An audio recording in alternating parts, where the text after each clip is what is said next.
ტელერადიო კომპანია Georgian Times-ი წარმოგიდგენთ.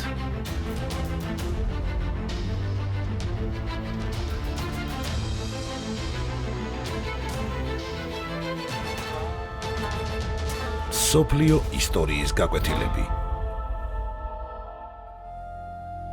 სამურაები.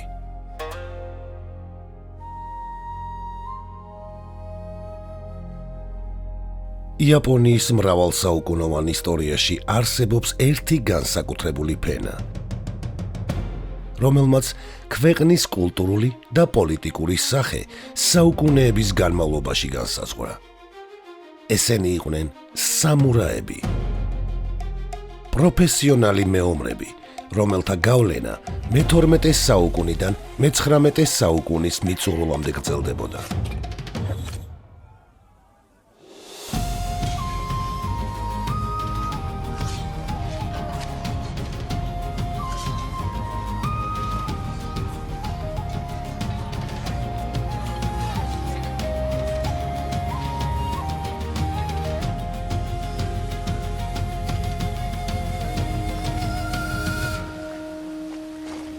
ჩვენ ხშირად მათ მხოლოდ ბრძოლის ველზე წარმოვიდგენთ, თუმცა სამურაის ფენომენი გაცილებით ფართოა.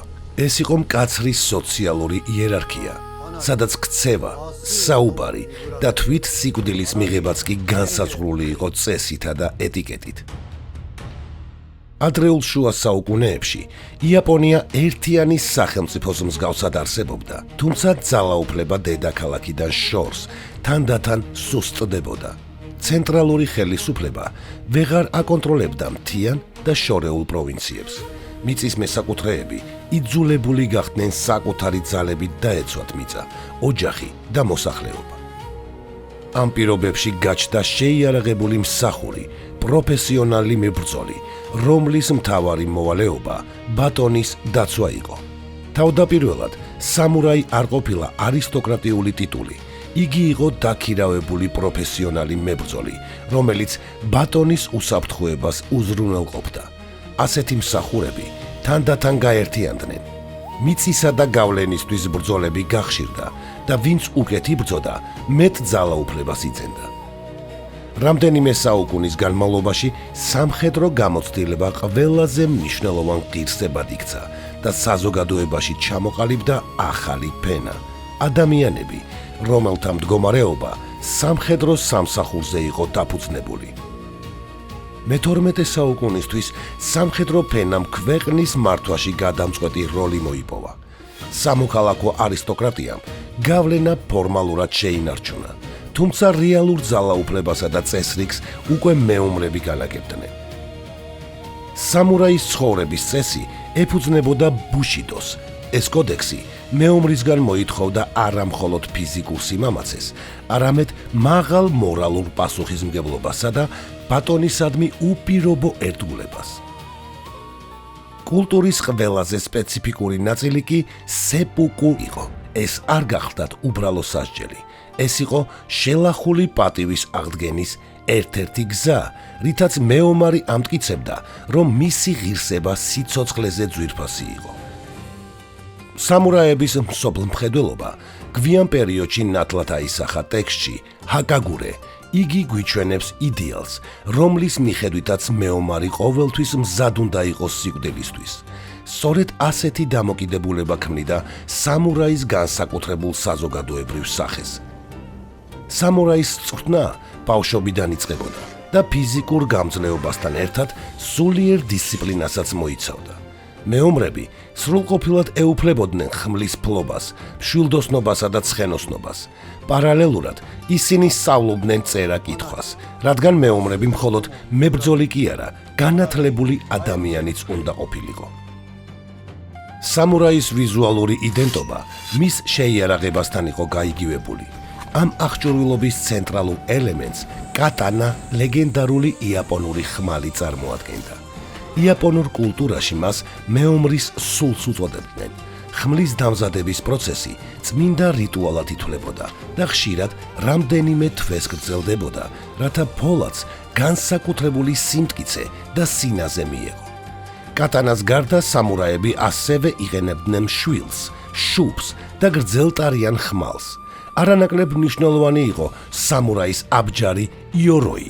დასავლური მძიმე ჯავშნისგან განსხვავებით, იაპონური აბჯარი ტყავის, რკინის ფირფიტებისა და აბრეშუმის ზონარებისგან მზადდებოდა.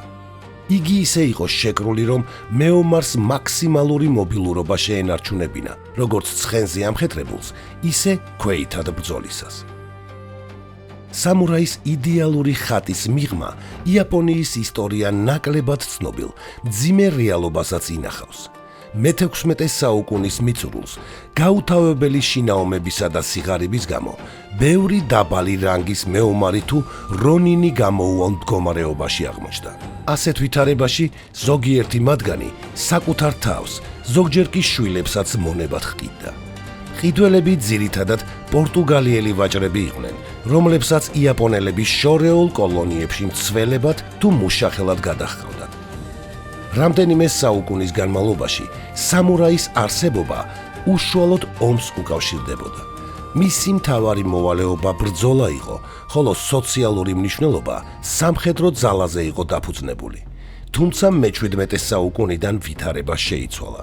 ქვეყნის გაერთიანებისა და ცენტრალური ხელისუფლების გამყარების შემდეგ ფართომასშტაბიანი ომები შეწყდა და იაპონიაში ხანგრძლივი მშვიდობის პერიოდი დამყარდა. მეომარი, რომლის ცხოვრება ბრძოლისათვის იყო შექმნილი, ახალ რეალობაში აღმოჩნდა. ყოველდღიური სამხედრო საჭიროება გაქრა, მაგრამ თავად ფენა არ გაუქმებულა. სამურაებმა თანდათან სახელმწიფო სამსახურში გადაინაცვლეს. ისინი გახდნენ მოხელეები, ქალაქების მცველები, ადმინისტრატორები და მასწავლებლები.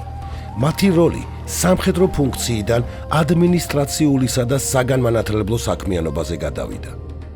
ეს პროცესი მე-19 საუკუნის 70-იან წლებში ლოგიკურ ფინალამდე მივიდა. მეიძის რეფორმებმა სამურაებს ხმლის ტარების პრივილეგია ჩამოართვა და მათი სოციალური სტატუსი ოფიციალურად გააუქმა. თუმცა მათი ტრადიცია ერთ დღეში არ გამქრალა. მრავალი ყოფილი სამურაი და სამურაის ოჯახში აღზრდილი ადამიანი უკვე ახალ იმპერიულ არმიაში მსახურობდა. სწორედ ისინი მონაწილეობდნენ რუსეთ-იაპონიის ომშიც. ამ ომში ერთი საინტერესო მოვლენა განვითარდა, სადაც ქართული ფარიკაობის სკოლა იაპონურს დაუპირისპირდა. იაპონელი პოლკოვნიკი ნაკამურა ხარაგუჩი თავის მემუარებში წერს: შენობის ბოლო სართულზე ჩემი მეომრები მტრის მეომრებს წააწყდნენ და დაიწყო ბრძოლა. მე ჩემს თავს პროფესიონალ მოფარიკავედ ვთვლი და ორთაბრძოლის უამრავ სტილს ვფლობ, მაგრამ ისილეთები, რომლებსაც მტრის მებრძოლები იყენებდნენ, არასოდეს მინახავს. ისინი იბრძოდნენ მშვიდად, ყურადღებით, აკვირდებოდნენ მტრის მოძრაობებს და ერთ შანსსაც კი არ უშვებდნენ სასიკვდილო დარტყმა მიეყენებინათ მოწინააღმდეგესათვის. ეხლა როცა ამ სტრიქონებს ვწერ, ძალიან განვიცდი, რომ ჩვენ შევხვდით როგორც მტრები და არა როგორც მეგობრები. შემდგომში მე გავიგე, რომ ეს განსაცვიფრებელი მებრძოლები კავკასიიდან ქართველები იყვნენ. ამ ომის ქრონიკებში ასევე გამორჩეული ადგილი უჭირავს ქართველ ოფიცერს სტეფანე ახმეტელს.